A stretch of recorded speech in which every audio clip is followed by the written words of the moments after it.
way, it's on the other map. The clearing is where we land then. And now one where you look happy? There's a 40-minute turnaround, but we need to hurry up.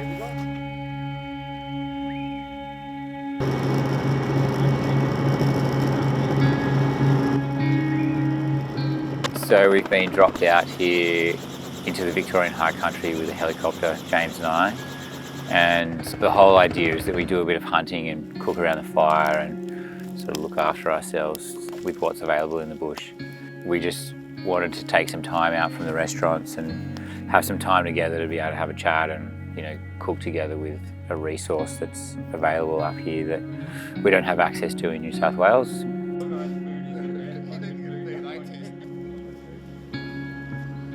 We are looking for the extremely elusive sambar deer. The plan was we're going to cross the river. Yeah.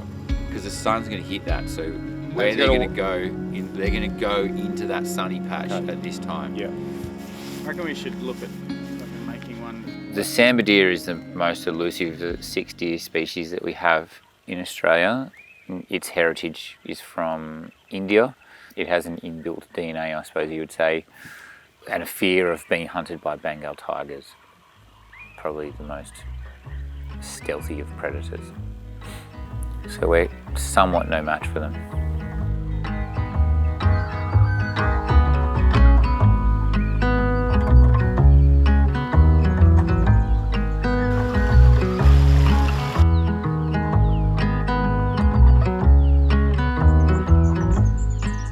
Yesterday was interesting. It was the first day out.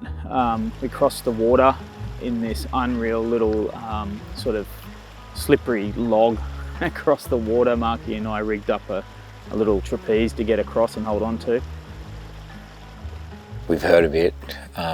We kind of had a bit of a plan to take ourselves to an elevated position where we could set up and glass, you know, using a spotting scope or using our binoculars to look down into the gullies and across to the other sides to see if we could see some animals or some, you know, some activity and stuff. But what we didn't realise was that we were actually walking through the territories in which they were either bedding down or feeding. So we got honked pretty good and proper, which is always a really good sign. But it's a good sign that there's deer, but it's a bad sign about our tactics. So we've split up now. Hopefully we can have a little bit more success. And final question, who's got a better chance, you or Valsey? Valsey's going to make it happen, I reckon. I reckon this is going to be his trip. The deer gods are going to give him a deer, I reckon. But yeah, I'd be lying if I didn't say that I'm feeling confident, but I don't want to sound too confident because then you're a dickhead. The terrain is harsh, and I mean there's heavy vertical climbs. We're going for about 4 or 5 hours, and we're pretty sort of dishevelled, and all of a sudden we just saw this little sambar bedded down.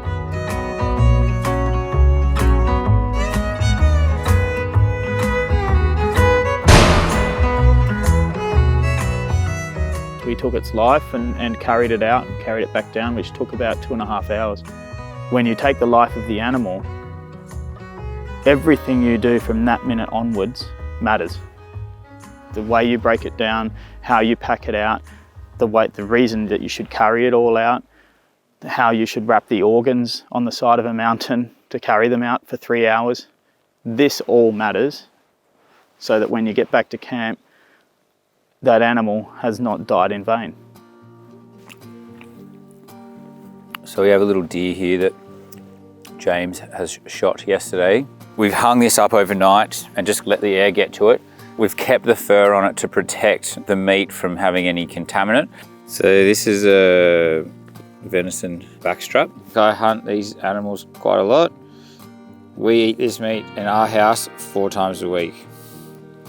That's just how it's going down in the LeBroy house. I'm making bibimbap, I'm doing tacos, I'm making sausages, salamis, stir-fry meat, schnitzels, like basically anything that you can think of that you would have. Slow-cooked meats, casseroles, stews, everything. It's insane. So these, you know what we should do with these is take these back to camp and make a tea with them, because this is all regrowth in here and all these leaves are taking all the nutrients to grow, and they're super, super strong. So run back to camp and we'll make a tea for all the boys. It's just amazing. Bush tea made on regrowth. I mean, look at that. How beautiful is that? Unless you're out here in the bush, you're not going to see it. Let's do it. I forgot about deer for 10 minutes now. It's good.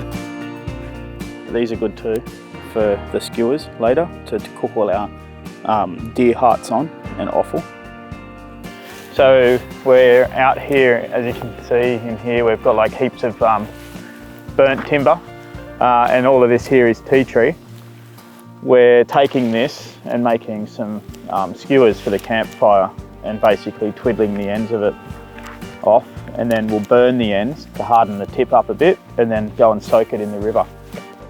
This is the offal, so this here is the heart that we have let hang and rest overnight. This part here is, for me, is the best part to eat, this bottom part here.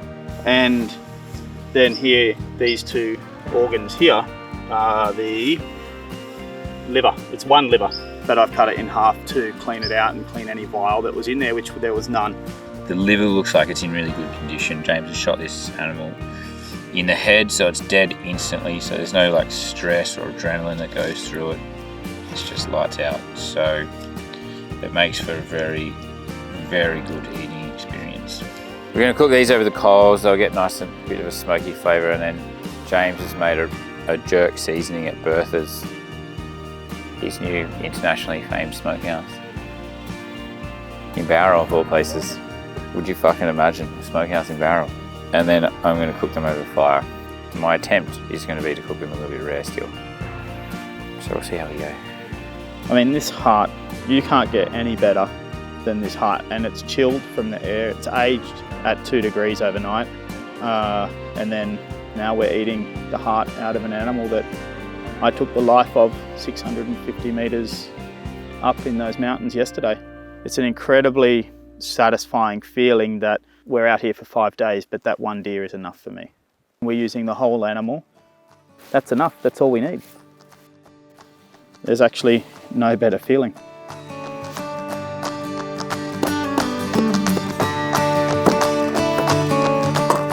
The deer in Australia have all been introduced because there is no natural predator. Populations have exploded, and now there's some pretty serious and costly measures in place by our government to try and manage the population of these animals, which actually results in many of these animals being killed and left on the ground to rot. All right, I'm just going to seal off my spiced liver and just give it a quick hit. I'll put it into one of these little bowls, and then I'll do that in probably 2 batches. It's a completely organic, free-ranging wild meat. As a restaurant owner and a chef, it's a product that I'd search for to be able to have to serve in our venues, because I ethically stand behind what the product is, but I can't get it, or it's very, very difficult to get. It would be nice to see a few changes in some legislation that would allow these animals to hit the dinner table. I'm just making like a little grill to cook the skewers on, so that they sit in there nice and cook out. And it's good to find like green timber and take the bark off it so it doesn't catch on fire completely. And then these skewers, when it's ready, I'll shovel the coals under. James, is that the second pole that you've taken the bark off this morning? Mate? Yeah, second, yep. And then these skewers will just sort of, once we've put the coals through, will sit in there like that.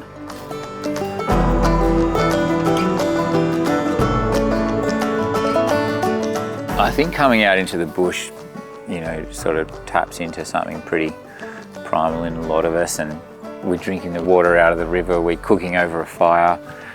It's all very communal, and there's no phones, there's no internet. So we sort of left behind our everyday lives for 5 days to enjoy this and engage with the environment and engage with each other. It's pretty therapeutic to get out here. Oh, dude, sick. Oh man, that's yummy, Jimbo. For me, it's really special to have this opportunity, and I don't take it for granted. There's something that ignites my soul and ignites my way of pushing forward, and it's being out here. You get so much out of it, especially with your friends. I mean, to be out here with Marky, it's really special, and nature has a funny way of connecting people.